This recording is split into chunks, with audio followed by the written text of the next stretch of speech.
नमस्कार, मैं Dinesh Khatri TD public senior secondary school के इस डिजिटल प्लेटफॉर्म पर आपका स्वागत करता हूं। जैसा कि पिछले वीडियो में मैंने क्लास 11th का सिलेबस बताया था, उसके अकॉर्डिंग हम अब आगे चल रहे हैं। आज हम गद्य पाठ का पाठ क्रमांक 2 दूसरे पाठ का हम आज अध्ययन कर रहे हैं, जिसकी लेखिका का नाम है कृष्णा सोबती। कृष्णा सोबती का जन्म 18 फरवरी सन 1925 को गुजरात, पश्चिमी पंजाब, वर्तमान में जो पाकिस्तान में है, वहाँ हुआ है। ध्यान दीजिए, यहाँ लिखा हुआ ना गुजरात, तो गुजरात पहले पूरा एक क्षेत्र था, लेकिन अब उसका कुछ भाग पाकिस्तान में है, जो पश्चिमी पंजाब कहलाता है, जो कि वर्तमान में क्या है, पाकिस्तान में है। और इनकी प्रमुख जो रचनाएं हैं, उनका नाम है जिंदगी नामा। जिंदगी नामा एक ऐसा उपन्यास है जिसके अंदर भारत पाकिस्तान का जब बंटवारा होता है तो उसके संबंध में वहाँ लिखा गया है। फिर है दिलो दानिश, हे लड़की, समय सरगम, जो कि सब उपन्यास है। फिर है डार से बिछुड़ी, मित्रों मर जानी, बादलों के घेरे, सूरजमुखी अंधेरे के, ये सब कहानी संग्रह है। हम हसमत, शब्दों के आलोक में, ये सब चित्र और संस्मरण है।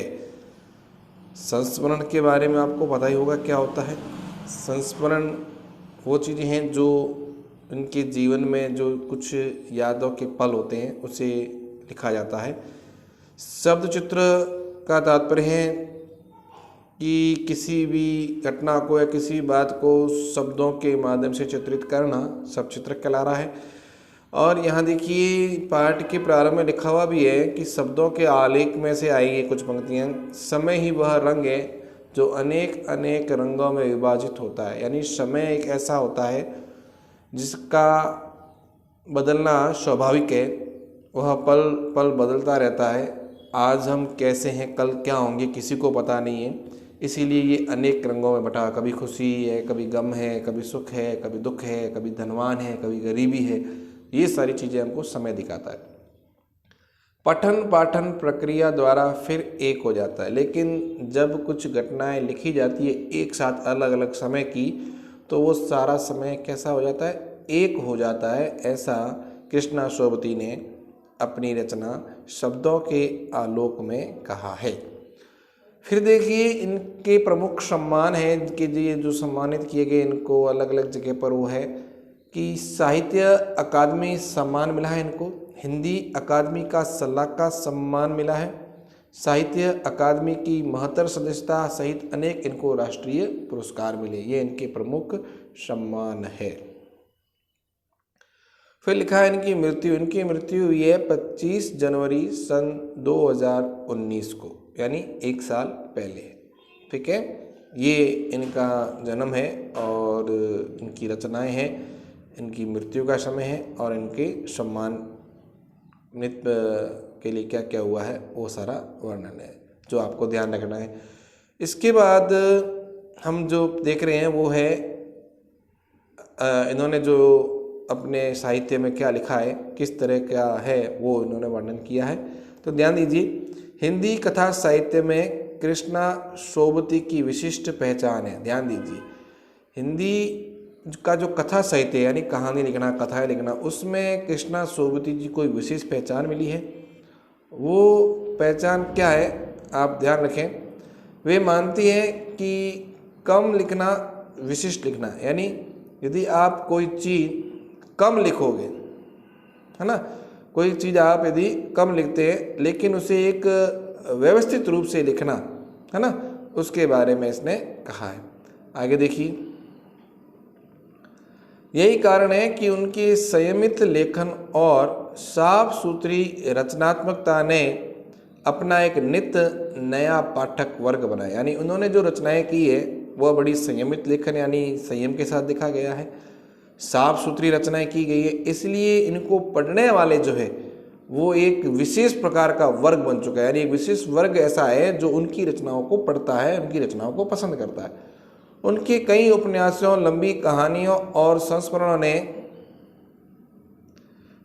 ने हिंदी में, देखिए, हिंदी के साहित्य संसार में अपनी दीर्घजीवी उपस्थिति सुनिश्चित की है। ध्यान दीजिए, ठीक है ना। इनके जो संस्मरण हैं, उनकी जो कहानियां हैं, लंबी लंबी और उपन्यास है, तो हिंदी साहित्य में इन्होंने अपने एक बहुत लंबी उपस्थिति दर्ज की, यानी काफ़ी समय तक इन्होंने उसमें लेखन किया और बहुत सारी रचनाएं की हैं। उन्होंने हिंदी साहित्य को कई ऐसे यादगार चरित्र दिए हैं जिन्हें अमर कहा जा सकता है। यानी उनकी जो कविताएं हैं, कहानियां हैं, हिंदी साहित्य में उन्होंने जो लिखा है उसके अंदर इन्होंने क्या कहा है कि कुछ ऐसे कैरेक्टर बनाए हैं, चरित्र बनाए हैं जो हमेशा के लिए अमर हो गए, लोगों के दिमाग में बस गए। वो कौन कौन से हैं? मित्रों, शाहनी और हसमत।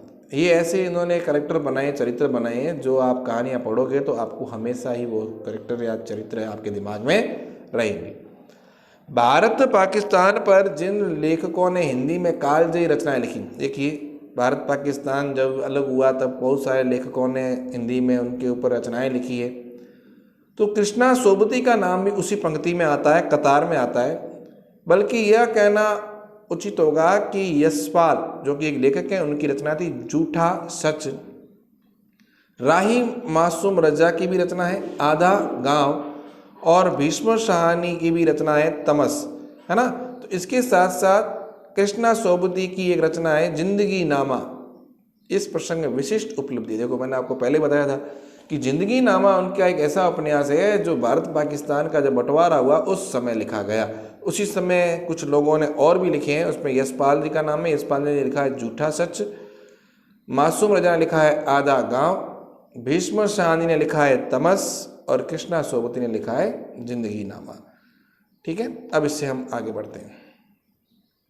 इनका जो एक संस्मरण है हम हसमत शीर्षक से, वह इनकी रचना एक विशिष्ट स्थान रखती है जिसमें अपने ही एक दूसरे व्यक्तित्व के रूप में, यानी इन्होंने अपने खुद का एक दूसरा व्यक्तित्व बताया है जिसको नाम दिया गया है हसमत, है ना।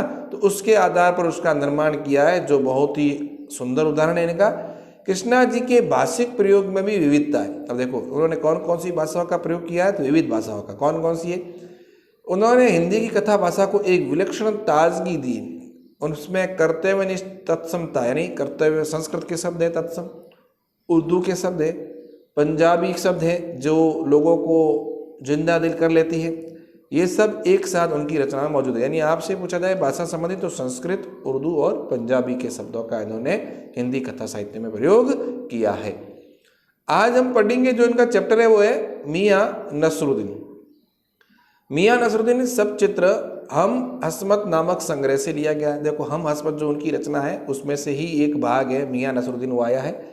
इसमें खानदानी नान भाई यानी इनका जो खानदान है वो नान भाई, यानी तरह तरह की, नान भाई का अर्थ सुन लें, तरह तरह की रोटियां बनाकर बेचने वाला, है ना। शब्दार्थ पे भी लिखा होगा, आप देख सकते हैं।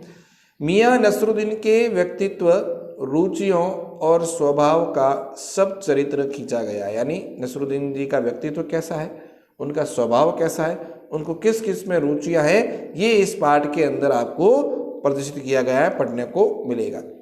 मियां नसरुद्दीन अपने मसीहाई अंदाज से रोटी पकाने की कला और उसमें अपने खानदानी महारत को बताते हैं। यानी नसरुद्दीन जी कहते हैं कि मैं एक रोटी बनाने का नया तरीका है मेरे पास और मेरे खानदान के पास ही ये गुण है, महारत है जो है मेरे पास आई है, उस तरह से और कोई नहीं कर सकता। वे एक ऐसे इंसान का प्रतिनिधित्व भी करते हैं जो अपने पैसे को कला का दर्जा करते हैं। यानी वे अपने आपको एक बताते हैं कि ये मेरा पैसा नहीं, ये मेरे एक कला है और जो करके मैंने सीखी है वही वास्तव में असली हुनर कहलाता है। ऐसे कहने वाले वह प्रथम व्यक्ति है, उसका प्रतिनिधित्व करते हैं, लीडरशिप करते हैं। फिर हमारा चैप्टर है मियां नसरुद्दीन, जो हम प्रारंभ करें उससे पहले आप लोग निश्चित हो जाएं कि मैंने आपको बताया कि इसमें पंजाबी शब्द है, उर्दू शब्द है ना, और संस्कृत के शब्द भी है, तत्सम शब्द है। तो उन सब की भाषाओं का मिश्रण है इसमें, तो आपको ये ध्यान रखना है। तो कुछ शब्द यहाँ आएंगे तो अलग भाषा के आपको नज़र आएंगे। इसके अलावा देखिए कुछ शब्दार्थ भी है इसमें। पहले शब्दार्थ में आपके सामने प्रदर्शित कर रहा हूँ। देखिए नान बाई लिखा हुआ, देखो तरह तरह की रोटी बनाने बेचने का काम करने वाला। काइया यानी धूर्त चालाक व्यक्ति को कहते हैं। पैसानी यानी माथा या मस्तक। अखबार नवीस यानी पत्रकार। खुराफात यानी शरारत, देखिए ये उर्दू शब्द है। इल्म यानी जानकारी, ये भी उर्दू शब्द है। नगीना साज, नगीना जड़ने वाला। मीना साज, मीनाकारी करने वाला। रंगरेज, कपड़ा रंगने वाला। वालिद यानी पिता। अख्तियार करना यानी अपनाना। मरहूम, जिसकी मृत्यु हो चुकी हो। मोहलत, कार्य विशेष के लिए मिलने वाला समय। लम्हा भर यानी क्षण भर। नसीहत यानी सीख। बजा फरमाना, ठीक बात कहना। शागिर्द यानी शिष्य। परवान करना, उन्नति की तरफ बढ़ना। जमात यानी कक्षा। रुखाई यानी उपेक्षित भाव। तरेरा यानी घूर कर देखा। रुमाली, एक प्रकार की रोटी जो रुमाल की तरह बड़ी और बहुत पतली होती है। जहमत उठाना, तकलीफ, झंझट, कष्ट। और मजमून यानी मामला, विषय। देख लीजिए अधिकांश जो शब्द थे वो सारे के सारे फारसी उर्दू भाषा के शब्द हैं। तो हम इस चैप्टर को प्रारंभ करते हैं, और आपको यदि इससे पहले कुछ डाउट वगैरह हो तो आप अवश्य निजी संपर्क करके उसे क्लियर करें, ताकि आप लोग को तकलीफ ना हो, क्योंकि ये जो चैप्टर आपको यूट्यूब पे करवाए जा रहे हैं, तो ऐसा नहीं है कि दोबारा करवाए जाएंगे। तो आपको जो डाउट हो आप इसे निजी संपर्क करके आप इसे क्लियर करें।